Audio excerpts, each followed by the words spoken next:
Biryani Mammad college പോക്കുവാണ് ഇപ്പഴാണ്ട് ഇരട്ടപ്പേരൊന്നും മറന്നില്ലടാ മമ്മദിന്റെ മോനെ. ഒന്ന് പൊക്കേടാ ഒന്ന് ചായ പിടിച്ചെന്ന് ചായ മേടിച്ചു തരാനാ അടിച്ച് പിരികൻ ഞാൻ തെറിപ്പിക്കും. എന്റെ അടുത്ത് എപ്പോഴെങ്കിലും അതിനുള്ള കാശ് ഉണ്ടായിട്ടാ ഇല്ല. അപ്പൊ നീ രക്ഷപ്പെട്ടിട്ടില്ല, അതറിയാൻ വേണ്ടി ചോദിച്ചാണ്. രക്ഷപ്പെടാനാ ഈ വെറുതെ എന്നെ പുഞ്ചിരി വിടർത്തരുത്. കോളേജിൽ കളക്ഷൻ അടിക്കാനല്ലാതെ വേറെ എന്ത് ഉദ്ദേശത്തിലാണ് നമ്മ പോയിട്ടുള്ളത്? അതൊക്കെ ഒരു കാലം, നശിച്ച കാലം. സത്യം.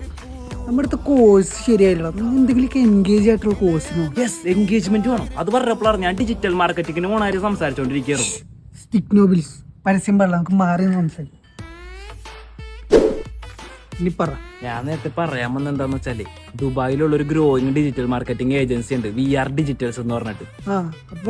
അവര് നമ്മുടെ കൊച്ചിയിൽ തന്നെ അവരുടെ പുതിയ ഡിജിറ്റൽ മാർക്കറ്റിംഗ് അക്കാഡമി സ്റ്റാർട്ട് ചെയ്യുന്നുണ്ട്. ഒറ്റയ്ക്ക് രക്ഷപ്പെടാനുള്ള പ്ലാൻ ആയിരുന്നല്ലേ? ആയിരുന്നു. ഇപ്പൊ ഞാൻ നിന്നെ കണ്ടോണ്ട് പറയണേ, ആദ്യം ജോയിൻ ചെയ്യണം. 3 പേർക്ക് 50% ഡിസ്കൗണ്ട് ഉണ്ട്. പിന്നെ കൂടുതൽ അറിയാനായിട്ട് ഡിസ്ക്രിപ്ഷൻ നോക്കി അല്ലെങ്കിൽ അവരെ ഫോളോ ചെയ്തിട്ട് അവർക്ക് മെസ്സേജ് അയച്ചാലും മതി. എന്നാ ഞാൻ ക്രെഡിറ്റ് കാർഡ് വെച്ചൊരു ചായ മേടിച്ചു തരാം.